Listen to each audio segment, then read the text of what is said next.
Welcome back. We've talked about the Ontario government's plan to manage the sale and use of recreational marijuana.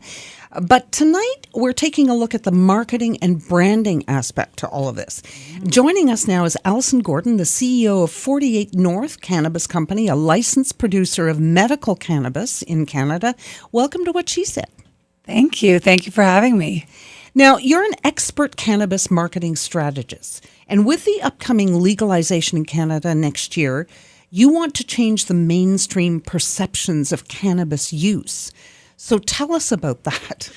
Oh, that's, there's a lot about cannabis that I think people are starting to learn and realize. So right now we're in a medical system in Canada, and the company that I run is licensed by Health Canada, and our clients will be patients who have a prescription from their doctor. And there's, we could do a whole segment just on medical cannabis for sure.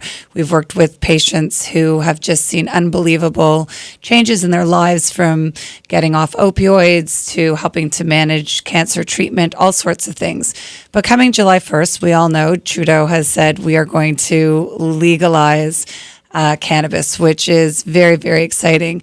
The challenge, of course, from our perspective as the only legal entities that are allowed to be growing and selling cannabis, is that we don't 100% understand yet what some of those things will look like, including what you're asking me about marketing and branding and public perception.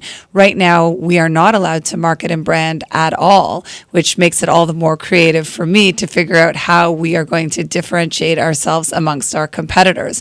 We're assuming, of course, as we move to legalization, there will be some restrictions, but it won't be necessarily as onerous as a medical system, kind of like pharma. So really what we want to do is have people understand why they should, the first and foremost will be why they should be accessing cannabis through a legal mechanism, when right now and probably into July, you're going to see many illegal dispensaries still out there. So that confusion will be our first order of business in terms of education. So, Alison, what is, in your view, the mainstream perception of cannabis use? Well, I think there's a couple of issues. I think there is an older generation that believes that cannabis is a gateway drug to heroin and all these other things, of which there's absolutely no evidence. This is just not the case. We don't really have on record, to my knowledge, any deaths from cannabis.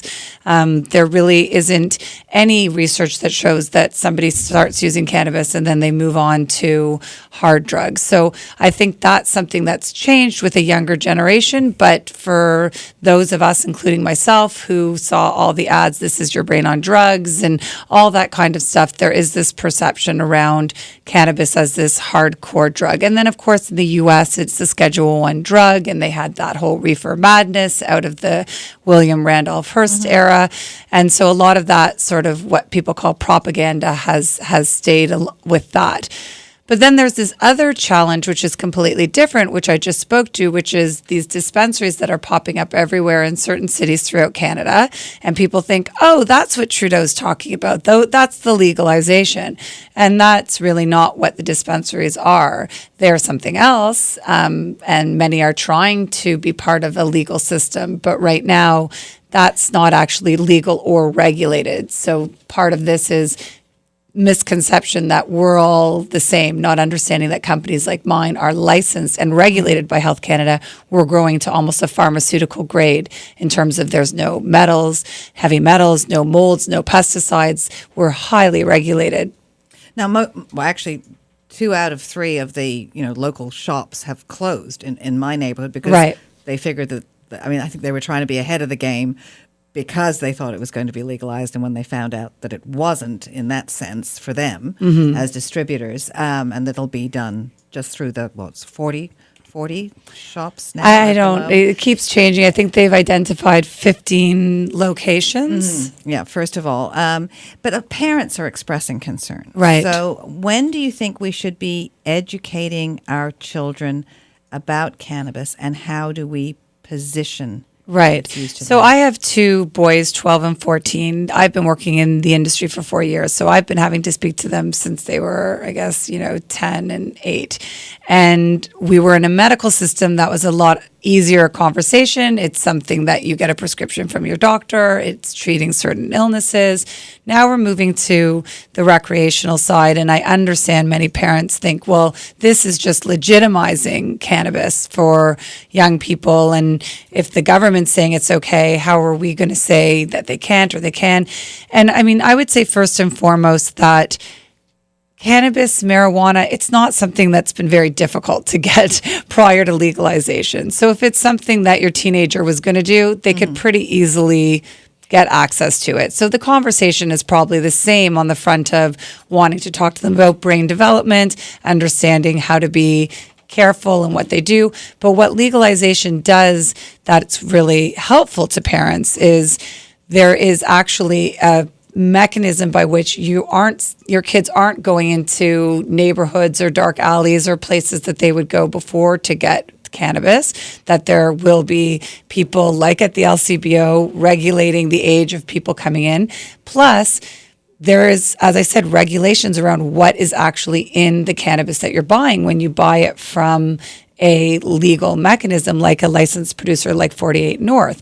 So right now there was a report that there was fentanyl in some cannabis. I don't know whether this is true or not true, but knowing what's in your cannabis and more importantly, what you're actually buying. So the dosages or the percentages of THC, you can have those conversations with your kids and say, if this is something that, or your teenager, I should say, if this is something that you're thinking about, let's sit down and talk. There are different types of cannabis. Some aren't as strong as others.